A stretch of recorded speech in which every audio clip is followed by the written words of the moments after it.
tengah-tengah kesibukan kita bersyukur kepada Tuhan kalau saat ini kita masih diberi kesempatan oleh Tuhan untuk bisa memuji dan meninggikan nama Dia. Saya percaya semua ini karena anugerah dan kasih Tuhan. Amin Bapak Ibu. Kita bersama-sama, kita mau menundukkan hati kita mau merendahkan hati kita di hadapan Tuhan. Terima kasih ya Tuhan atas kasih-Mu, berkat darah-Mu yang mahal sudah tercurah untuk kehidupan kami.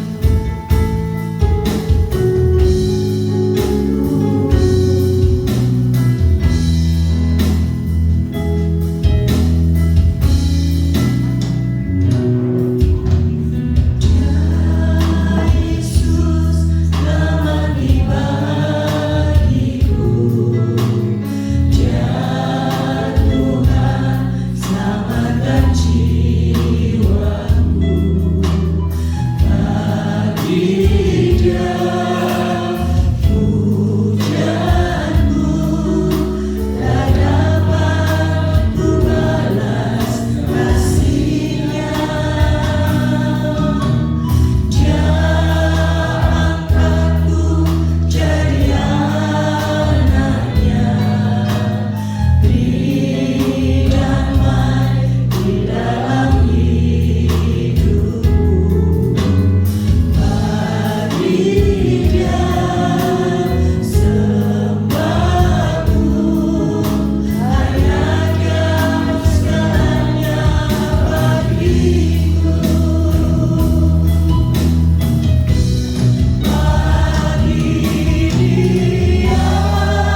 memuliakan dan meninggikan nama-Mu. Terima kasih Tuhan. Kami percaya Tuhan, saat ini Engkau ada di tengah-tengah kami. Saat ini Engkau hadir di tempat ini Tuhan. Bahkan Engkau menguasai hidup kami Tuhan. Terima kasih. Terima kasih. Haleluya.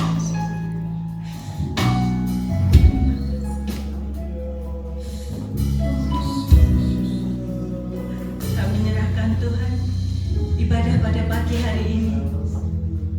Yang saat ini sedang sakit Tuhan sembuhkan. Yang saat ini sedang susah Tuhan hibur. Terima kasih ya Tuhan. Di dalam nama Tuhan Yesus bersama dengan saya katakan amin. Beri tepuk tangan yang meriah untuk Tuhan. Masih berdiri ya. Kita akan pujikan pujian ini. Ada gerakannya sedikit ya.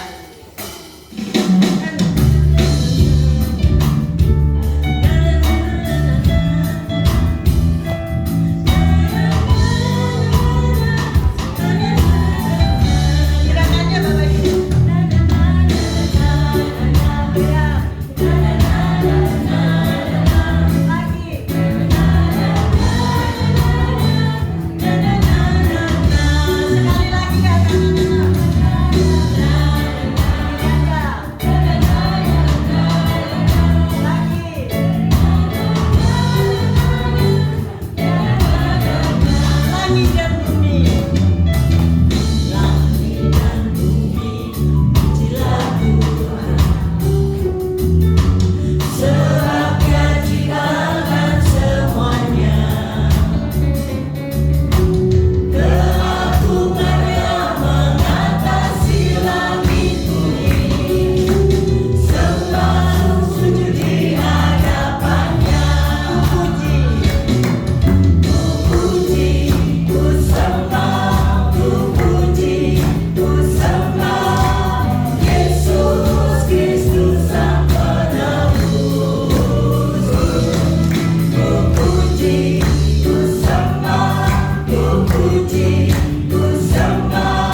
dalam kehidupan ini, kita tidak tahu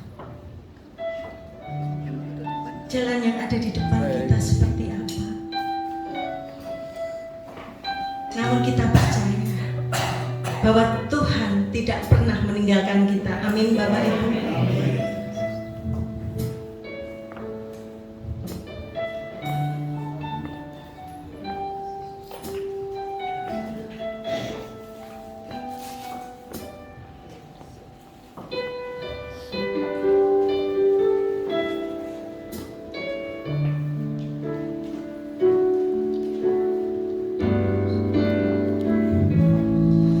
Sering ku tak mengerti jalan-jalan-Mu Tuhan, bagai di belantara yang gelap. Tanpa seribu tanya, namun tetap percaya, jejak-Mu Tuhan sungguh sempurna. Sering ku tak mengerti jalan-jalan-Mu Tuhan, bagai di belantara yang gelap. Tanpa seribu tanya, namun tetap percaya, jejak-Mu Tuhan sungguh sempurna. Hajatku melalui semua yang Kau ingini, agar hidupku puaskan hati-Mu. Bagi-Mu aku rela sepenuh hati menghamba, serahkan diri genapi karya-Mu. Bapak Ibu yang terkasih, biarlah pujian ini boleh menjadikan doa kita. Apapun yang terjadi dalam kehidupanku Tuhan, aku mau berserah sepenuhnya hanya untuk-Mu Tuhan.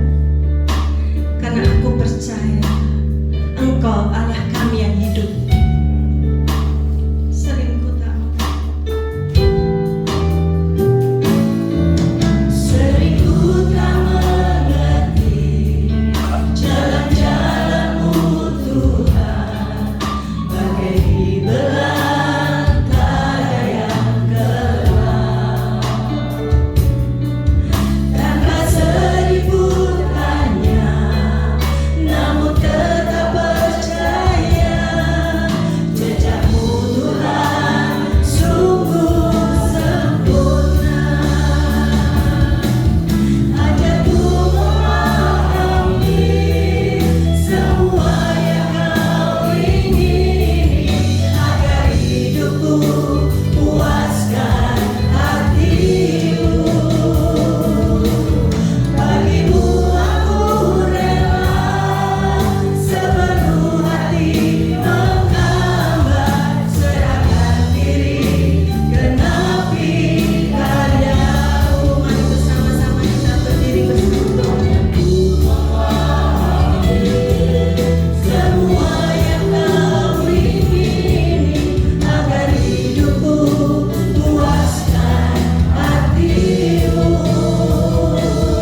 kami tidak mampu berbuat apa-apa di luar Tuhan. Hanya Engkau yang memampukan kami. Dan itu sebabnya saat ini Tuhan, kami rela menghambakan diri kepada Engkau. Engkaulah junjungan kami. Engkaulah Allah yang kami sembah. Engkau yang sudah berkorban bagi kami. Dan itu sebabnya Tuhan, kami mau menghambakan diri, sehingga kami boleh berguna bagi Tuhan. Sebentar Tuhan, kami akan mendengar firman-Mu. Berbicaralah kepada kami, karena kami siap untuk mendengar. Kami siap untuk dibentuk oleh firman-Mu. Pakai hamba-Mu sebentar yang akan menyampaikan firman Tuhan. Engkau urapi lidah mulutnya, sehingga benar-benar boleh menjadi berkat bagi jemaat di tempat ini.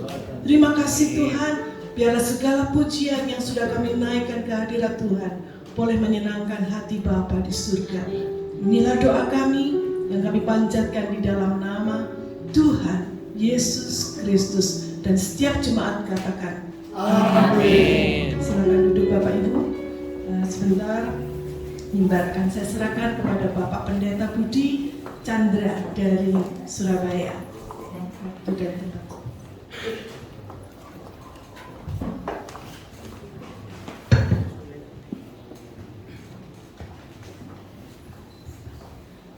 Selamat pagi jemaat yang dikasihi Tuhan. Shalom. Shalom. Apa kabarnya? Luar biasa. Puji Tuhan ya. Bersyukur kepada Tuhan kalau pagi ini kita boleh ada di dalam rumah Tuhan, kita boleh bertemu di dalam ibadah raya. Saya percaya Tuhan sedang menyiapkan berkatnya untuk kita semua. Amin, saudara. Ya, siap terima berkat Tuhan. Haleluya. Ya, saya mengucapkan terima kasih untuk gembala jemaat di tempat ini, yaitu Bapak Pendeta Yohanes Susilo dengan Pendeta Kristiawati beserta seluruh jemaat Tuhan di tempat ini yang telah memberi kesempatan bagi saya untuk melayani pekerjaan Tuhan. Ya, kiranya Tuhan Yesus Kristus yang akan memberkati gembala di tempat ini dan seluruh jemaat di tempat ini. Ya, puji Tuhan, saudara. Tema firman Tuhan pada pagi hari ini saya mengambil sebuah topik penebusan di dalam Yesus Kristus. Ya, penebusan di dalam Yesus Kristus. Saudara-saudara, kemerdekaan dari dosa dan kutuk itu tentunya merupakan harapan dari semua umat manusia, ya. Dan Yesus Kristus, Sang Juru Selamat itu sudah mati di atas kayu salib dengan satu tujuan untuk menebus dan memerdekakan umat manusia dari perhambaan dosa dan kutuk, ya. Dan sekarang saudara-saudara, kita semua ya yang sudah percaya, yang sudah menerima Yesus itu sebagai Tuhan dan Juru Selamat kita sudah ditebus dari perhambaan dosa dan kutuk. Sekarang kita ini menjadi miliknya Kristus. Amin, saudara. Ya, kita adalah milik Kristus. Katakan kiri kanan saudara, kamu miliknya Kristus. Haleluya. Ya, saudara-saudara, kita semua miliknya Kristus. Dan karena kita ini sudah miliknya Kristus, maka kita ini sekarang hidup di dalam kasih karunia-Nya. Amin, saudara. Hidup di dalam kasih karunia-Nya. Sebagai orang yang sudah ditebus dan kemudian sekarang kita hidup di dalam kasih karunia-Nya, marilah saudara, kita bersyukur, ya. Bersyukur untuk apa? Bersyukur untuk penebusan yang sudah Yesus lakukan bagi kita. Bersyukur kalau kita boleh ada di dalam kasih karunia-Nya. Biar setiap kita boleh makin setia di dalam mengiring Yesus, rajin bersekutu, rajin beribadah, rajin saat teduh, ya. Terlebih kita rajin atau semangat di dalam melayani Tuhan, ya. Karena apa, saudara? Karena kita ini sudah ditebus oleh Yesus, ya. Sebuah ayat akan kita baca di dalam 1 Petrus pasal pasal pertama ayat 18 dan ayat yang ke-19 ya, dari terjemahan baru. Sebab kamu tahu bahwa kamu telah ditebus dari cara hidupmu yang sia-sia, yang kamu warisi dari nenek moyangmu itu, bukan dengan barang yang mana, bukan pula dengan perak atau emas, melainkan dengan darah yang mahal, yaitu darah Kristus, yang sama seperti darah anak domba yang tak bernoda dan tak bercacat. Amin ya. Nah, saya ingin mengajak saudara melihat di dalam terjemahan yang lain ya, FAYH ya. Ayat itu mengatakan gini, Allah membayar suatu harga tebusan untuk melepaskan saudara dari jejak nenek moyang yang berusaha dengan sia-sia untuk mencapai surga. Sebagaimana saudara ketahui, tebusan itu dibayarnya bukan dengan emas atau perak, melainkan dengan darah Kristus yang tidak ternilai harganya, darah domba Allah yang tidak berdosa dan tidak bernoda. Ya, saudara-saudara, ayat ini mengatakan kamu telah ditebus. Ya, ditebus itu membayar, artinya membayar suatu harga ketebusan untuk apa? Melepaskan kita. Ayat yang ke-18 dari terjemahan FAYH mengatakan Allah itu membayar satu harga tebusan untuk melepaskan kita. Ya, dan Alkitab katakan ditebus bukan dengan emas perak, tapi ditebus dengan darah yang mahal, yaitu darah Kristus. Ya, ayat 19 dari terjemahan FAYH mengatakan darah Kristus yang tidak ternilai harganya, ya, yang sangat mahal. Pertanyaannya begini, kenapa Yesus itu yang tinggal di surga, ya toh, duduk di tahtanya yang mulia, kok mau turun ke dalam dunia, mati untuk menebus kita? Ya, kenapa saudara? Itu karena Yesus mengasihi kita. Amin, saudara. Yesus mengasihi kita, mengasihi saudara dan saya. Yesus mengerti penderitaan kita. Yesus mengerti rasa sakit yang kita alami oleh karena adanya dosa dan kutuk. Ya, Yesus mengasihi kita, makanya Yesus perlu turun dari surga untuk menebus dosa kita semua. Saudara yakin saudara sudah ditebus oleh Yesus? Amin. Saudara yakin saudara sudah tidak diperhamba lagi oleh dosa? Haleluya. Ingatlah saudara, sejak kita percaya Yesus, ya, sejak kita menerima Yesus itu sebagai Tuhan dan Juru Selamat, kita hidup di dalam kasih karunia-Nya. Kita ini menjadi miliknya Kristus. Amin, saudara. Kita ini jadi milik Kristus karena Alkitab sudah katakan Allah itu menebus, membayar sebuah harga. Untuk apa? Untuk melepaskan kita, untuk memiliki kita, membebaskan kita. Dan itu bukan gratis, saudara, tapi dibayar dengan darahnya yang mahal. Nah, saudara-saudara, yang jadi masalah itu begini. Banyak orang Kristen, ya, yang mengaku milik Yesus, ya, banyak orang Kristen yang mengaku milik Yesus, tapi sebenarnya mereka itu masih milik dirinya sendiri.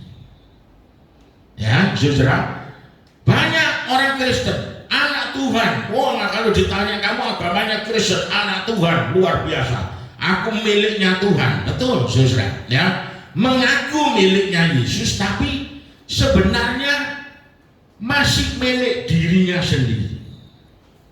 Hidup sesuka-sukanya, ya, tidak bersyukur untuk penebusan yang Yesus lakukan, tidak bersyukur untuk kasih karunia-Nya, tidak menghargai korban Kristus, malas beribadah, malas baca firman, ya, tidak setia. Semua yang dimiliki dipakai untuk kesenangan diri sendiri. Karena apa? Menganggap diriku ini yang milikku, ya toh? Padahal, saudara, mengakunya kita ini milik Kristus, tapi kenyataannya kita masih memiliki diri kita sendiri. Saudara-saudara, pagi ini kita akan melihat, ya, kita ini ada di posisi yang mana, ya? Apakah kita ini orang Kristen milik Yesus yang betul-betul milik Yesus, atau kita ini orang Kristen tapi milik diri kita sendiri, ya? Nah, pada hari ini saya akan mengajak saudara-saudara melihat ciri-ciri orang Kristen yang masih milik dirinya sendiri. Yang pertama, saudara, memandang Tuhan itu sebagai alat, bukan tujuan. Ya, memandang Tuhan itu sebagai alat, bukan tujuan. Maksudnya gimana, saudara? Maksudnya ketika ada di dalam bahaya, ada di dalam masalah yang besar, ada di dalam persoalan yang rumit, ya, mereka mengaku miliknya Yesus dengan harapan dapat pertolongan dan campur tangan Tuhan. Tapi fakta kehidupan sehari-hari, ya, ketika keadaan aman, tidak ada masalah, semuanya berjalan dengan lancar, mereka merasa aku ini ya punyaku, ya toh, diriku ini ya milikku sendiri, saudara. Tidak lagi butuh Tuhan, tidak lagi cari Tuhan, tidak lagi setia sama Tuhan. Tapi kalau ada masalah datang lagi, baru cari Tuhan lagi. Rajin ke gereja, rajin berdoa, rajin baca firman, dengan harapan dapat pertolongan dari Tuhan. Pertolongan Tuhan datang, saudara, lupa lagi sama Tuhan, ya toh? Nah, kendati ini sebuah sikap yang memanfaatkan Tuhan, tapi banyak orang yang tidak menyadarinya. Ya, saudara-saudara, ini sikap yang memandang Tuhan itu sebagai alat untuk apa? Memenuhi kebutuhan kita, alat untuk menolong kita dalam masalah, dalam pergumulan kita, dalam kesusahan kita, dalam kekurangan kita. Tetapi setelah itu, ya selesai. Tuhan dilupakan, saudara. Ya, Tuhan dilupakan. Tuhan tidak lagi menjadi tujuan dalam hidupnya. Nah, saudara-saudara, ada sebuah contoh di dalam Alkitab, ya, dalam Injil Yohanes pasal 12 ayat yang pertama sampai ayat yang ke-8, ya. Ayat itu menceritakan tentang Maria, ya, mengurapi Yesus, ya. Saya melihat dari sisi Yudas Iskariot, ya. Kita tahu Maria ini datang di bawah kaki Tuhan, ya. Kemudian dia membuka sebuah botol yang berisi minyak narwastu yang mahal harganya, ya, dan itu ditumpahkan di kaki Yesus, terus diseka dengan rambutnya, ya. Nah, Yudas Iskariot, dia melihat apa yang dilakukan oleh Maria, dia berpikir ini sebuah pemborosan, ya, ini sebuah pemborosan. Makanya Yudas dia menegur Maria, mengapa minyak narwastu ini tidak dijual 300 dinar dan uangnya diberikan kepada orang-orang miskin, ya. Saudara-saudara, kalau kita perhatikan, ya, kalau kita perhatikan, sebetulnya apa yang dikatakan oleh Yudas Iskariot ini bukan untuk memperhatikan orang miskin, tidak, saudara, ya. Tapi kita melihat, ya, Yudas Iskariot ini, dia itu bisa melihat minyak narwastu itu dengan harga sekitar 300 dinar, ya. Dia tidak datang kepada Maria, dia coba aku lihat sih minyakmu ini apa, terus dilihat-lihat, oh iya ini bikinan luar negeri, ini mesti melarang ini harganya, ya toh? Wah ini kalau dijual ini bisa 300 dinar, tidak saudara. Tapi hanya dengan sepintas Yudas itu bisa tahu, oh ini minyak yang bisa dijual dengan harga yang mahal. Dan Yudas bisa menaksir harga itu 300 dinar, ya, atau setara hasil kerja 1 tahun. Ya. Nah, saudara-saudara, Yudas ini dapat menaksir harga itu dengan cepat, dengan tepat di pasar. Tapi sayang, saudara, sangat disayangkan, Yudas hanya dapat mengatakan nilai dari minyak narwastu itu, tapi Yudas tidak dapat melihat nilai Tuhan Yesus Kristus.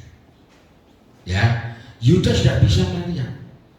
Padahal Yudas ini merupakan salah satu dari 12 murid Yesus yang setiap hari selalu bersama-sama dengan Yesus, mendengar Yesus mengajar, melihat Yesus melakukan mujizat, ya. Orang lumpuh berjalan, orang buta melihat, orang tuli mendengar, orang mati dibangkitkan. Semua Yudas lihat dan Yudas tahu. Tapi Yudas tidak pernah menjadikan Yesus itu tujuan hidupnya. Ya. Makanya ketika ada orang berbuat baik kepada Yesus, Yudas mengatakan itu pemborosan. Nah, itu pemborosan. Ngapain kamu tumpahkan minyak yang harganya begitu mahal? Saudara-saudara, banyak orang di dunia ini yang tahu nilai perumahan, ya, nilai komoditi, nilai perusahaan perdagangan di pasar saham, tahu. Banyak orang yang punya insting bisnis yang tajam, tapi banyak pula orang yang tidak tahu berapa nilainya Yesus. Yesus tidak bisa dinilai dengan apapun, saudara-saudara, tidak bisa dinilai. Alkitab tadi katakan dia sudah mengorbankan anaknya yang tunggal Bapa di surga, Yesus, untuk mati di kayu salib, menumpahkan darah yang mahal, bukan ditebus dengan emas perak, saudara, tapi ditebus dengan darah yang mahal. Dan orang tidak dapat menilai Yesus itu, cuma punya insting yang tajam, ya, tapi tidak bisa menilai Yesus itu seperti apa. Saudara-saudara, kalau kita, saudara dan saya, kita tahu dan kita sadar betapa bernilainya Yesus itu buat kita.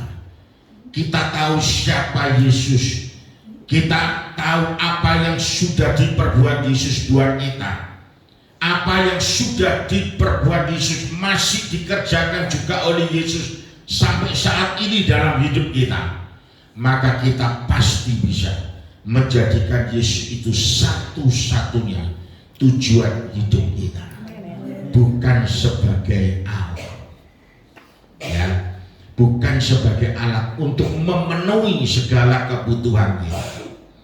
Wah, aku mesti ke gereja, aku mesti cari Yesus, karena cuma Yesus yang bisa menolong. Tapi saya begitu, saudara, tidak datang. Aku ke gereja supaya aku diberkati, motivasi kita sama, saudara. Ya, justru kita beribadah ke gereja karena kita tahu betapa besar kasih karunia-Nya Tuhan yang diberikan bagi kita. Kita datang, kita mengucap syukur. Tuhan, kasih setiamu sungguh luar biasa. Kasih setiamu tidak tertandingi oleh apapun di dunia ini. Aku datang, aku bersyukur. Aku ingin belajar mendekatkan diri kepada Tuhan. Aku ingin belajar menyenangkan hati Tuhan. Itu tujuan kita, saudara. Bukan Yesus dipakai jadi alat. Kalau kita mengerti, kita tahu Yesus itu harus jadi tujuan hidup kita, bukan sebagai alat. Ya, saudara-saudara, dalam Injil Matius pasal 7 ayat 21 sampai 23, bukan setiap orang yang berseru kepadaku Tuhan, Tuhan akan masuk ke dalam kerajaan sorga, melainkan dia melakukan kehendak Bapakku yang di sorga. Pada hari terakhir banyak orang akan berseru kepadaku, Tuhan, Tuhan, bukankah kami bernubuat demi namamu, mengusir setan demi namamu, mengadakan banyak mujizat demi namamu?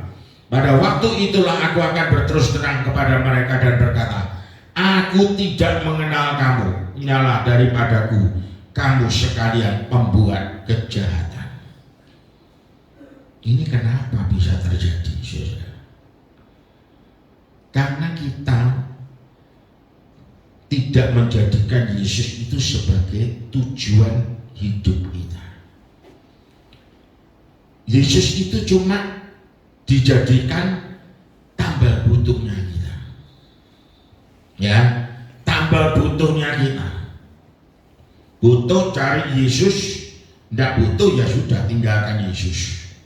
Nanti ada masalah lagi, cari Yesus lagi, setia pertolongan datang, lupa lagi dengan Yesus. Saudara-saudara, Yesus melihat kita seperti itu. Yesus sedih, saudara. Kenapa kok aku ini dijadikan alat, tambal butuh? Kok tidak dijadikan tujuan hidup? Ini yang Yesus mau, saudara. Sampai Tuhan katakan, aku tidak kenal kamu. Kita boleh beribadah setiap minggu dengan setia kepada Tuhan, melayani Tuhan.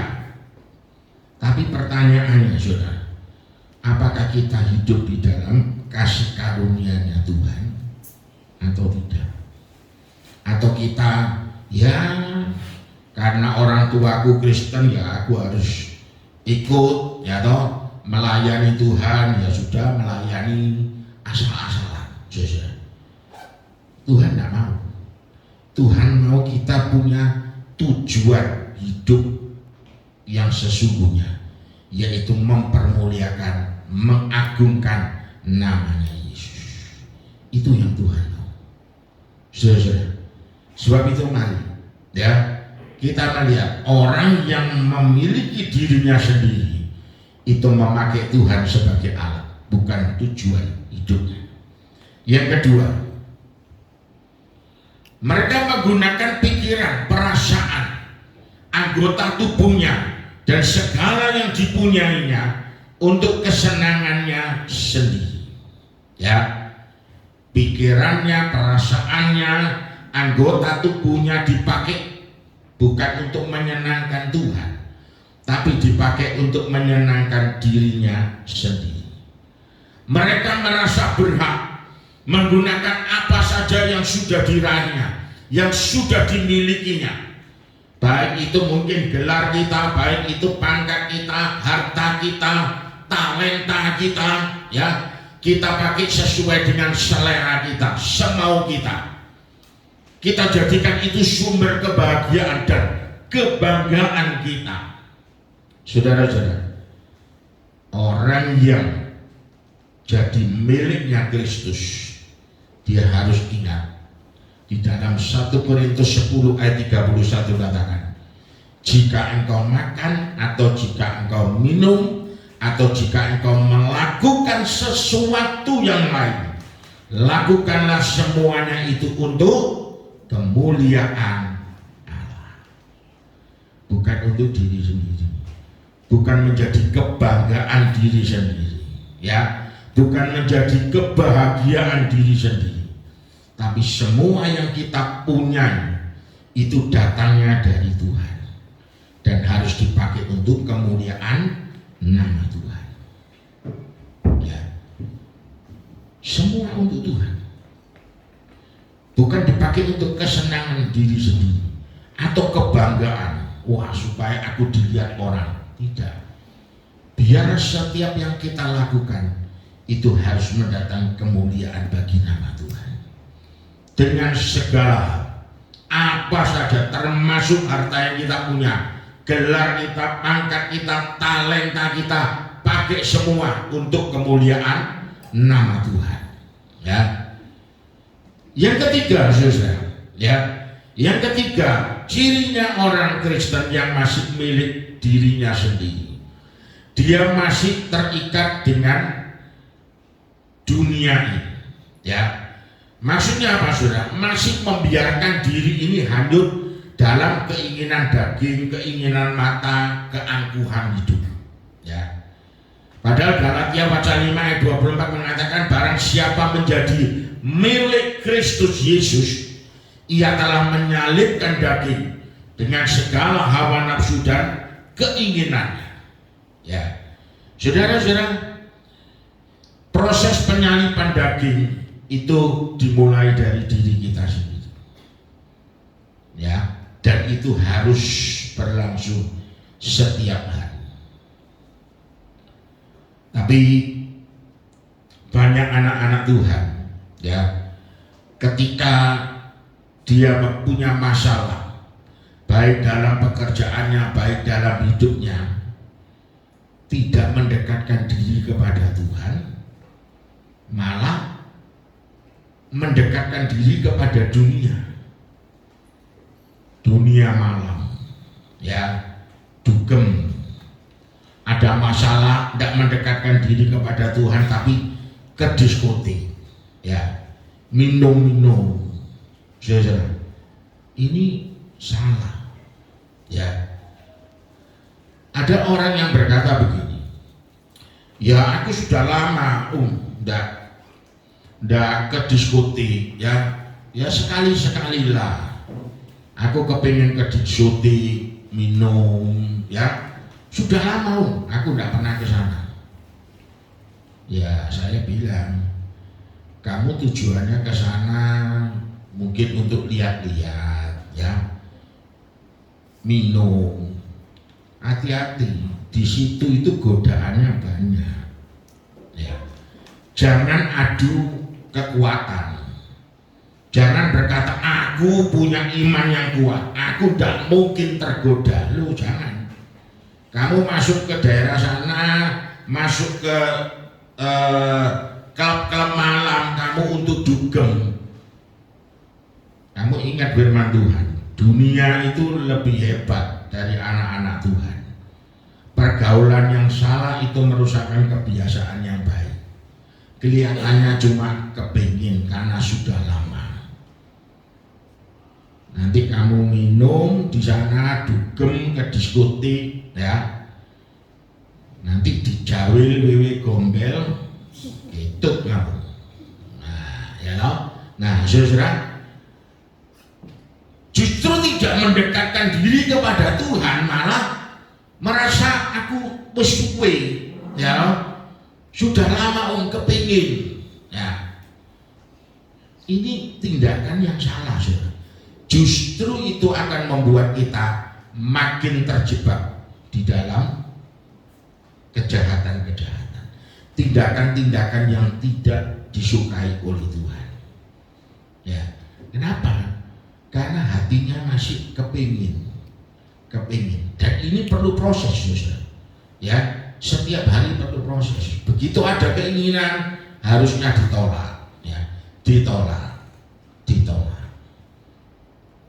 Dan ini proses.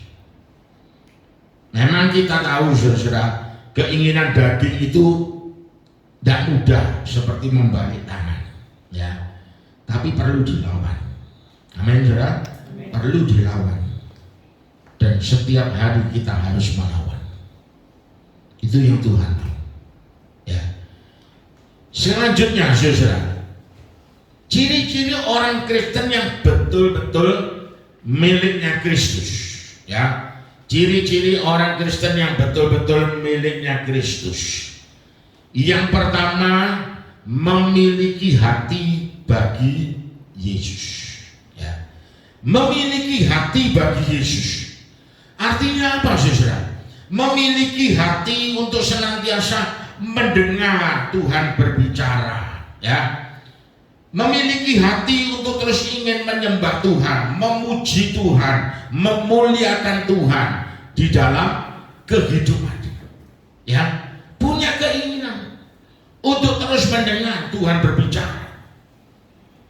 Nah, saudara-saudara, kita teringat akan cerita ketika Yesus ketemu dengan Maria dan Marta. Ya. Apa yang dilakukan kedua orang ini? Maria begitu ketemu dengan Tuhan, dia langsung duduk di kaki Tuhan, dia langsung mendengar Tuhan berbicara, nempel terus sama Tuhan. Tapi Maria, dia sibuk melayani Tuhan. Ya, dia sibuk menyiapkan mungkin minuman yang paling enak, makanan yang paling lezat, dia siapkan untuk Tuhan. Tuhan ini capek habis melakukan perjalanan, ya. Dia ingin memberi Tuhan itu makanan yang enak bagi Tuhan, sibuk melayani Tuhan. Tapi Tuhan katakan apa, saudara? Tuhan katakan yang terbaik itu adalah Maria. Maria duduk dekat kaki Tuhan, mendengar Tuhan berbicara. Marta baik melayani Tuhan, tapi Marta itu melihat Tuhan itu sebagai manusia capek yang perlu dilayani, yang perlu disiapkan makanan, mungkin disiapkan minuman dan lain-lain. Tapi Maria, dia melihat Tuhan itu sebagai guru, ya, sebagai Tuhan. Makanya begitu dia ketemu dengan Tuhan, Maria langsung duduk di sebelah kaki Tuhan, mendengar Tuhan berbicara. Hatinya bagi Tuhan. Ya, saudara-saudara, di dalam kisah tadi yang saya katakan, Maria mengurapi Yesus. Ya, dalam Yohanes 12 ayat 1 sampai 8. Tadi kita melihat tentang sisinya Yudas Iskariot, tapi kita melihat sisinya Maria. Ya, Maria memiliki hati bagi Yesus. Ya, hatinya meluap-luap dengan apa? Rasa syukur dan pengagungan kepada Tuhan. Dan itu tidak bisa diungkapkan dengan kata-kata. Tanpa menyayangkan setetes pun dari persembahan yang istimewa itu, dia buka minyak narwastu, dia tumpahkan di kaki Tuhan, dan dia menyeka dengan rambutnya. Dan Alkitab katakan seluruh rumah itu dipenuhi dengan aroma mewah dari persembahan yang dilakukan Maria kepada Tuhan Yesus. Orang yang memiliki hati bagi Yesus selalu punya keinginan untuk terus-menerus berbuat sesuatu bagi Tuhan dan bagi gereja. Ya, sekali lagi saya katakan, orang percaya yang memiliki hati bagi Yesus selalu punya keinginan untuk terus-menerus berbuat sesuatu bagi Tuhan dan bagi gereja. Tidak perlu dionya-onya, tidak perlu disuruh-suruh, saudara. Tidak perlu pendeta itu gembar-gembor, ya, suruh kasih persembahan, perpuluhan dan lain-lain. Tapi orang yang hatinya bagi Yesus, dia selalu cari tahu, gerejaku ini masih butuh apa? Apa yang masih aku bisa lakukan lagi buat gerejaku? Dia selalu ingin tahu apa yang masih dibutuhkan, ingin melakukan atau berbuat sesuatu untuk Tuhan dan untuk gereja. Bukan malah bertanya apa yang gereja kasih untuk aku, bukan. Justru kita harus bertanya-tanya apa yang bisa aku buat untuk Tuhan dan untuk gereja. Itu orang yang punya hati bagi Yesus. Dia selalu mengutamakan Yesus. Selalu mengutamakan Yesus. Ada seorang, ya, yang kaya, saudara, ya, orang yang kaya, semua keluarganya orang mampu, orang kaya, ya. Satu hari ada orang tanya sama adik iparnya, kakakmu tuh tinggal di mana? Atau kumpul di daerahmu, perumahan? Oh enggak, kakaknya masih belum punya rumah. Loh, kok belum punya rumah gimana? Kakaknya ini punya komitmen, saudara. Dia sedang membangun gereja. Dan dia berkata, kalau tugasku membangun gerejaku sudah selesai, baru aku beli rumah untuk aku dan keluarga. Nah ini saudara, hatinya bagi Tuhan. Padahal saya lihat, kalau dia beli rumah sendiri, sekarang sedang membangun, dia beli rumah sendiri berapa M mungkin masih bisa. Tapi dia enggak. Gerejaku harus selesai dulu, baru nanti aku beli rumah buat aku. Saudara, mengutamakan Tuhan, ya, mengutamakan Tuhan. Dan orang yang hatinya selalu ada bagi Yesus, dia selalu mengutamakan Tuhan. Dia pasti dapat memberi kepada Tuhan dan kepada gerejanya, memberi yang terbaik. Ya, saudara-saudara, kita lihat Maria, dia kasih yang terbaik. Itu gaji 1 bulan, saudara. 1 tahun, ya sorry 1 tahun. 1 hari itu kan 1 dinar. 300 dinar itu berarti kerja 300 hari. 1 tahun. Kalau dipotong masa liburan, ya toh. Nah, kerja 1 tahun dikasih di kaki Tuhan. Kenapa? Hatinya bagi Tuhan. Ya. Yang kedua, cirinya orang Kristen yang betul-betul menjadi miliknya Kristus. Dikatakan roh Tuhan itu tinggal di dalam dirinya. Ya. Roh Tuhan itu tinggal di dalam dirinya. Saudara-saudara, sejak kita percaya dan menerima Yesus itu sebagai Tuhan dan Juru Selamat, ya, kita semua tahu bahwa dosa-dosa kita diampuni. Amin, saudara. Ya, semua dosa-dosa kita sudah diampuni. Dosa masa lampau, dosa masa sekarang, dan dosa masa yang akan datang, semua sudah diampuni. Kita sudah dibenarkan oleh iman dan dibuat benar oleh darahnya Yesus. Dan sejak itu, saudara, sejak kita menerima Yesus sebagai Tuhan dan Juru Selamat, Alkitab katakan Roh Kudus itu tinggal di dalam saudara dan saya. Amin, saudara.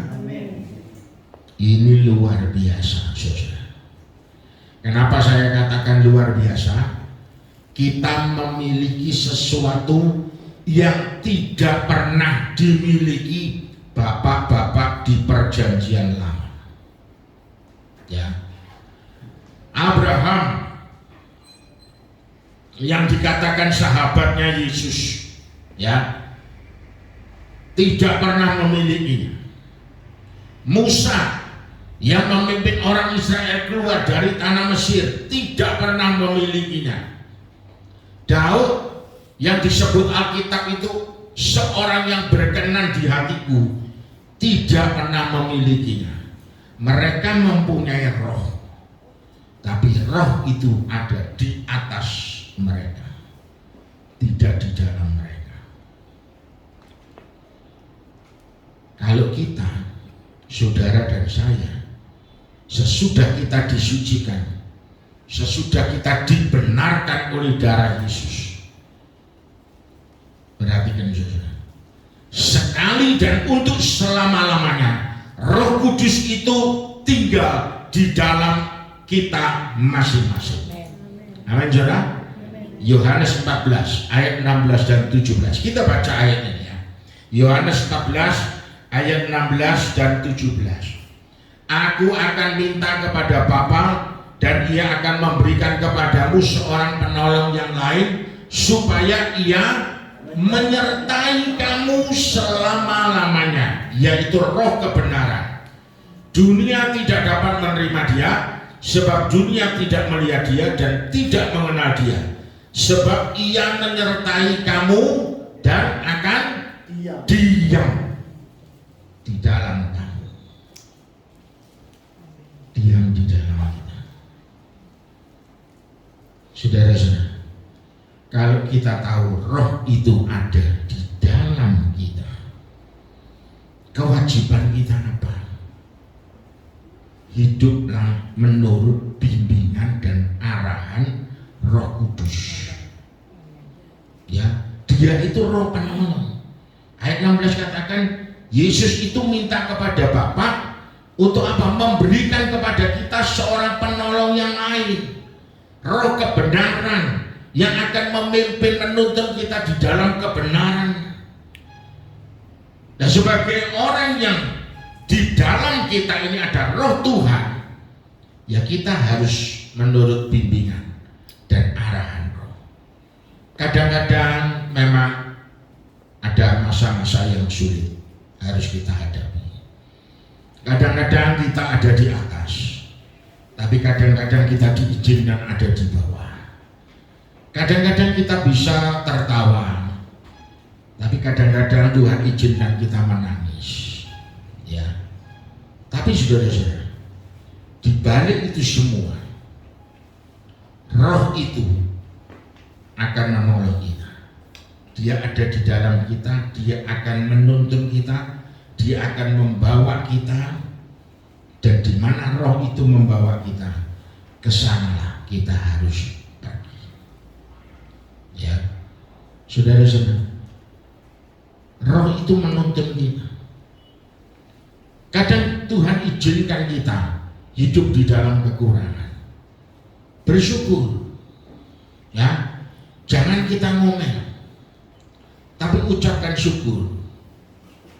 Setiap hari ucapkan, ya, aku terima berkat-Mu Tuhan, aku terima berkat-Mu, aku terima kasih karunia-Mu, aku terima kebaikan-Mu, aku terima pertolongan. Ucapkan, saudara, dalam hidup kita, karena roh itu ada di dalam hidup kita. Dan segala yang kita perlukan, yang kita butuhkan, roh itu akan berbicara kepada Bapa yang di surga. Amin, saudara. Menolong kita, perlu bagi kita. Bukan hidup menurut kita lagi, tapi hidup menurut bimbingan dan arahan dari roh Tuhan. Dia bukan ada di atas kita, tapi dia ada di dalam diri saudara dan saya. Amin, saudara. Ya, dia ada di dalam kita. Yang ketiga, orang yang menjadi milik Kristus, dia akan melihat pemulihan terjadi dalam hidupnya. Ya, melalui iman yang benar kepada kasih karunia-Nya Tuhan Yesus Kristus, maka kita sudah menjadi miliknya Kristus. Ya, nah, setelah kita menjadi miliknya Kristus, ketahuilah saudara, pemulihan besar itu akan terjadi di dalam hidup kita masing-masing. Tentunya pemulihan yang dikerjakan oleh Yesus Kristus, bukan kekuatan kita, bukan, oleh Yesus Kristus. Pemulihan apa, saudara? Ya, pemulihan ekonomi kita, pemulihan kesehatan kita, pemulihan terhadap persoalan kita, pemulihan terhadap hubungan antara suami istri, pemulihan hubungan antara orang tua dan anak dan keluarga. Ya, bahkan saya katakan pemulihan hubungan dengan musuh kita sekalipun. Tuhan sanggup. Amin, saudara. Tuhan sanggup memulihkan. Kalau kita sudah jadi miliknya Kristus, apa yang kurang dalam hidup kita pasti dibereskan oleh Tuhan. Ya, semua yang sudah mengalami anugerah dari Tuhan, mereka akan dibebaskan dari penghukuman, akan dibebaskan dari perbudakan yang melumpuhkan mereka, dan hidup mereka akan dipulihkan oleh Tuhan. Ada pemulihan terjadi. Sebab itu saudara, kalau kita miliknya Tuhan, ya serahkan hidup kita ini kepada Tuhan. Apa yang Tuhan mau, bukan masih memiliki, ya, 50% milik Tuhan, 50% milik aku sendiri. Tuhan boleh mengatur, tapi ya ini hidup-hidupku loh, aku kudu melok ngatur Tuhan. Bukan, saudara. 100% kita ikut apa yang Tuhan mau. Dan percayalah saudara, gembala itu tidak akan pernah menuntun dombanya ke tempat yang kering. Amin saudara. Tapi firman Tuhan katakan gembala itu akan menuntun dombanya di mana? Pada rumput hijau, tempat yang banyak airnya. Di situ domba-dombanya dipuaskan oleh gembala. Dia gembala kita dombanya. Percayalah, dia tidak akan pernah menuntun kita di tempat-tempat yang kering, tapi dia pasti menuntun kita di tempat dan akan menjadikan kita hidup yang berkelimpahan. Itu Tuhan, gembala kita. Yang terakhir, yang keempat, orang yang menjadi milik Kristus dia akan mengalami terobosan dan transformasi dalam dirinya. Ya, terobosan itu apa saudara? Ya, membuat terobosan baru, jalan baru. Ya, kadang-kadang kita menghadapi jalan buntu dalam hidup kita. Wah, wis kamu parah, persoalanmu sudah ada jalan keluarnya. Tapi kalau kita miliknya Yesus, pasti ada terobosan. Amin saudara. Pasti Tuhan akan buat terobosan. Ada jalan baru. Orang boleh berkata, wis kamu ndak kira iso, berat persoalan, ndak ada jalan keluar. Tapi bagi Tuhan ada terobosan, transformasi, ada perubahan dari keadaan yang sebelumnya menjadi keadaan yang baru, yang lebih baik. Amin saudara. Itu yang Tuhan lakukan bagi milik-miliknya, domba-dombanya. Jadi ada terobosan, ada jalan baru, dan akan ada perubahan. Salib itu dasar bagi terjadinya terobosan dan transformasi dalam hidup kita. Salibnya Kristus itu harus membuat kita makin kagum dengan Dia. Salibnya Kristus itu yang sudah membuat kita punya hidup yang baru dan masa depan yang baru. Hanya melalui penebusan di dalam Yesus. Sekali lagi, jangan pakai kekuatan kita, saudara. Kalau pakai kekuatan kita, capek kita. Betul saudara? Kita capek, lelah, kesel. Dan kalau sudah kesel, ujung-ujungnya apa saudara? Satu, Tuhan yang disalahkan. Dua, orang lain yang disalahkan. Betul kan? Martha melayani Tuhan, capek. Ujung-ujungnya ngomong apa? Tuhan, doain Bapak tidak melihat kalau aku sibuk. Kenapa tidak suruh saudaraku membantu aku? Nomor satu yang disalahkan Tuhan. Tuhan ketok aku repot kok gak nyuruh dulurku sing ngewangi. Nah, intinya begitu saudara. Tuhan yang disalahkan. Yang kedua saudaranya, loh kamu ketok aku nih lo repot gak berewangi. Karena apa saudara?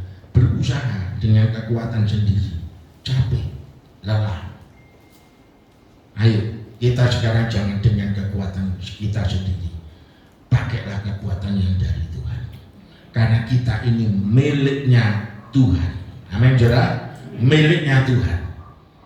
Lamanya kita menjadi orang Kristen itu tidak menjamin kita ini punya, maksudnya menerima kasih karunia dengan benar. Ya. Karena banyak orang Kristen ya itu saudara tadi. Yesus dijadikan alat, bukan tujuan.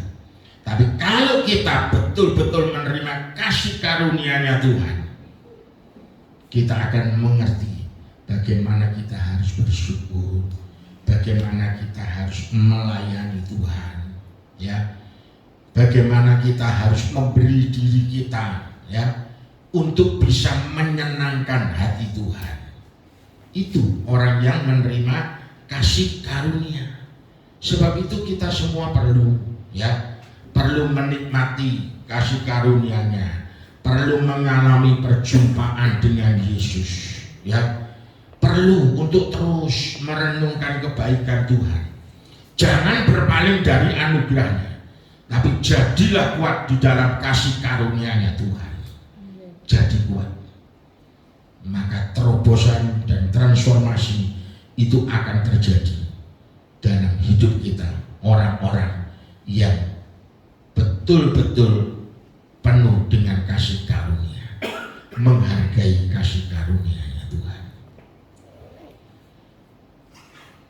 Sebagai orang yang sudah menerima penebusan, saya minta pemain musik boleh siap di depan dengan singkat. Sebagai orang yang sudah menerima penebusan dari Bapa di surga melalui pengorbanan darah anaknya yang tunggal, Yesus Kristus, mari kita bertumbuh dan bertumbuh terus di dalam kasih karunia-Nya Tuhan. Miliki hati bagi Yesus, punya kerinduan untuk menyenangkan Dia, mendengar Tuhan berbicara, ya, dan punya hubungan yang intim, makin dekat dengan Tuhan. Karena apa? Karena kita sudah ditebus dengan darah yang mahal. Kalau hari ini kita ada seperti saat ini, ketahuilah itu semua karena anugerah Tuhan. Amin, jangan, ya. Ku ada sebab anugerah-Mu.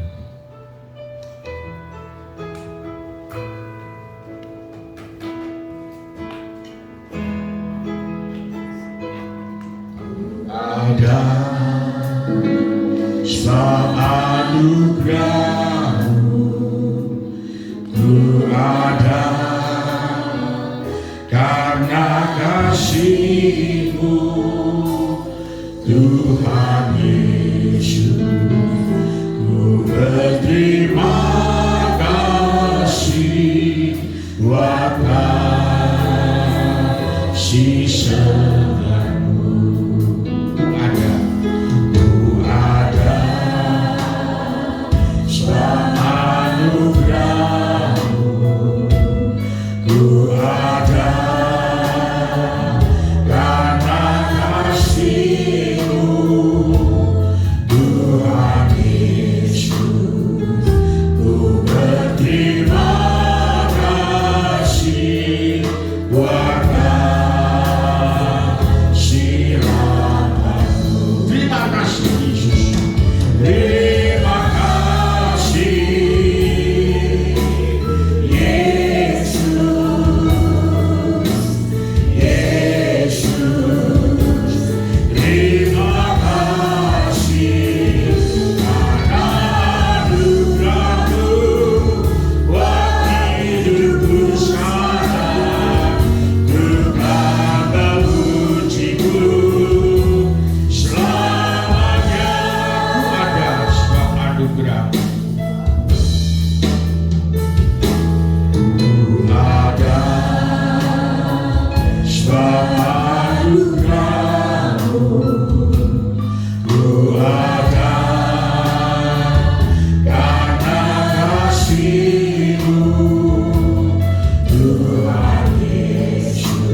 penebusan-Mu sungguh amat besar Tuhan. Kami tidak mampu membayar apa yang telah Tuhan kerjakan dalam hidup kami.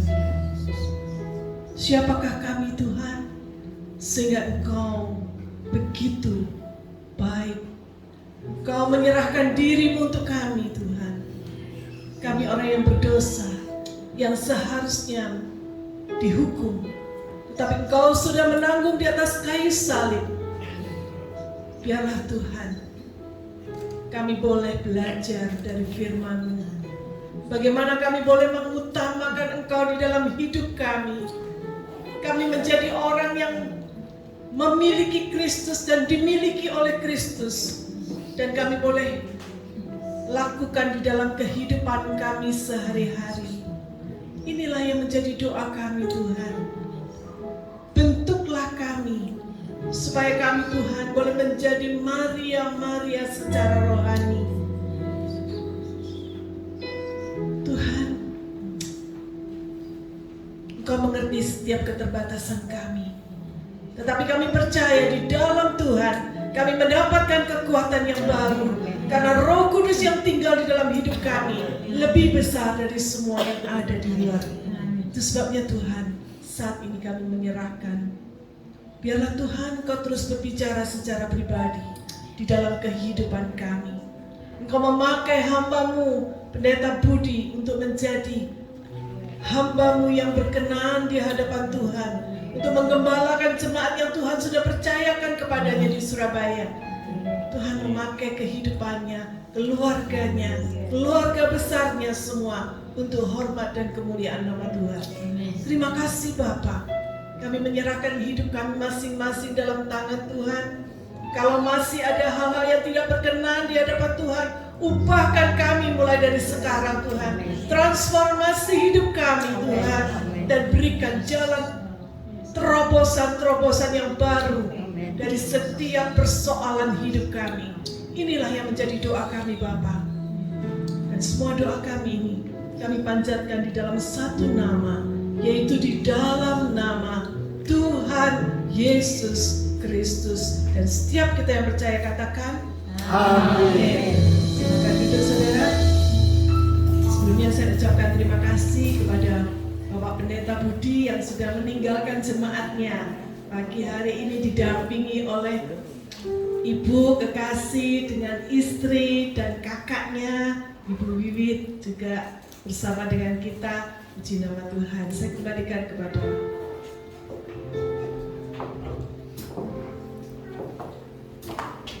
yang diberkati dengan firman Tuhan, boleh lambaikan tangan dong. Beri kemuliaan bagi nama Tuhan. Mari kita boleh menjadi pelaku-pelaku firman, dan di sisa waktu kita yang ada ini, hidup kita boleh menjadi berkat bagi orang-orang yang ada di sekitar kita. Amin Bapak Ibu. Amin. Kita akan berikan persembahan.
dengan pengucapan syukur kami kepadamu.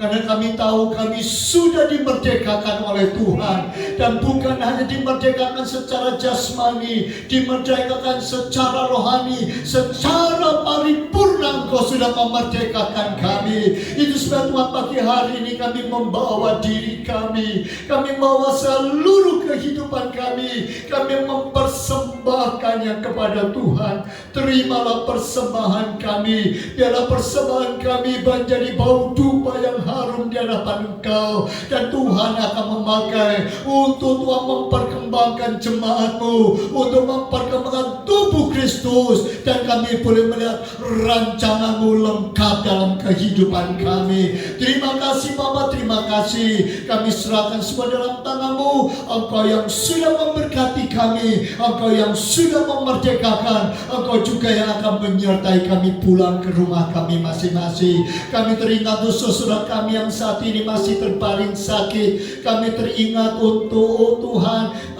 Ibu Susi, kami teringat untuk Tante Kyok, kami teringat Tuhan untuk Tuhan saudara kami yang saat ini sedang Tuhan berbaring di rumah, baik di rumah sakit. Tuhan tolong jamah mereka sehingga mereka mendapat kekuatan daripada Tuhan. Kami juga teringat untuk pemulihan kesehatan Ibu Yuli, untuk Bapak Harsono. Kami serahkan mereka semua dalam tangan-Mu. Kami yakin percaya Tuhan sudah jamah dan Tuhan akan menyempurnakannya. Terima kasih Bapak, terima kasih saudara-saudara kami yang saat ini karena keperluan, karena tugas dan tanggung jawab, Tuhan harus ada di luar kota. Tuhan berkati sertai mereka. Bahkan kami mendoakan untuk anak-anak kami yang saat ini ada di luar negeri sedang belajar, sedang studi. Tuhan berkati mereka, sertai mereka juga dengan berkat-berkat Tuhan.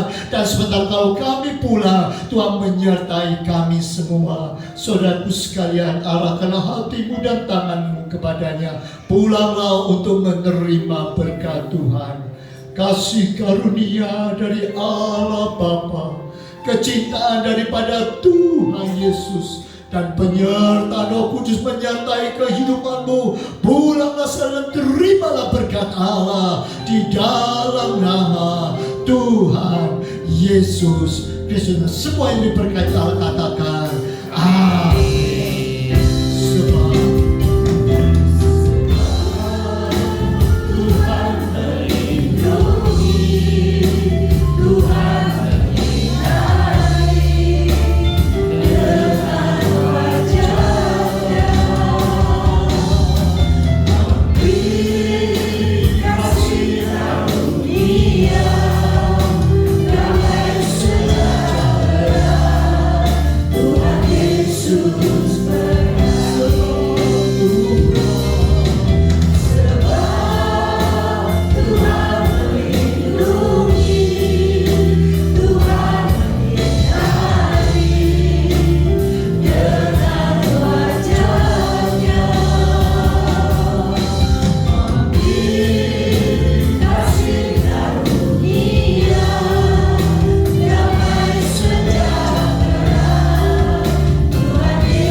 Merenungkan kebenaran firman Tuhan dan berkomitmen melakukannya